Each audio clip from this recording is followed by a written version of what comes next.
واړه زه به در کوم.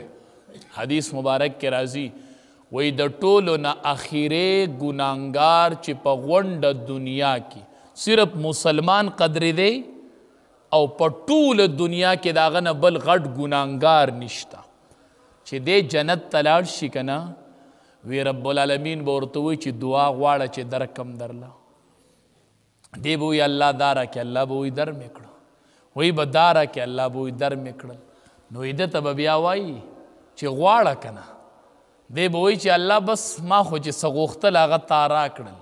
رب العالمین به ورته وایي نه لا ډېر شي پاتې دي، غواړه شابه.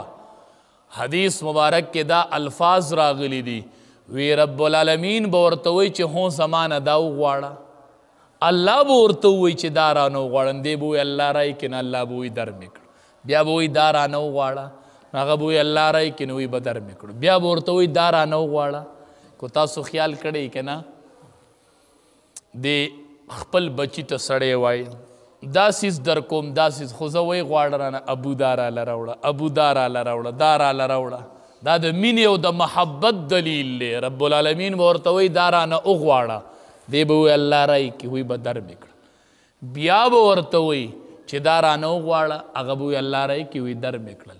حدیث مبارک کې راځي په آخر کې به ورته رب العالمین ووایي چې زه د دنیا په لس چند جنت مې تاله تیار کړی دی، د دنیا په لس چند جنت دا ما تاله تیار کړی، زه دې کې اوسېږم، دا ستا د اوسېدو ځای دی، بس دې کې اوسېږه، نه به جنګ جګړې هیڅ به نه وي، ښکلی ماحول د خواهشاتو د پوره کولو ځای چې دی هغه جنت دی. الله وایي زه به خواهشات پوره کم، خواهشات په پوره کوي.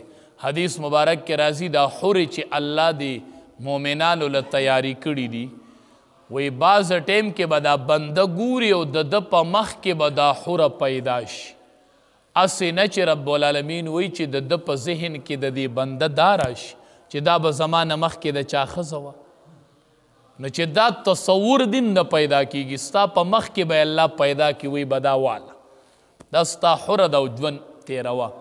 او حدیث مبارک کې راځي چې کومه بیبي خاوند هم نیکي او بیبي هم نیکي، نو دواړه به جنت کې یو ځای، نو دا بیبي به تې مخې ته جنت ته تلي، چې دا خاوند لاړ شي نو دا بیبي به ورته وایي چې راځه دنیا کې جنگ جګړې وې دلته به نه وي، دنیا کې ګندګي وه دلته به نه وي، په دنیا کې مرګ و دلته به مرګ نه وي، او راځه ما تا به ژوند تیرو، د ژوند د تیرولو ځای دی. او دقه جنت چې دی دا په دې معمولي غونته کې ژوند باندې به آبادیږي او به ورانیږي.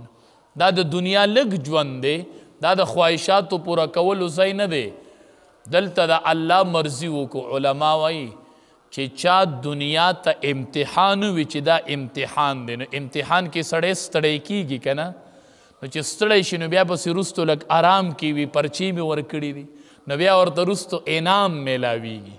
نو چې دنیا امتحان نو قبر آرام نو جنت انعام، دنیا امتحان قبر آرام او جنت انعام.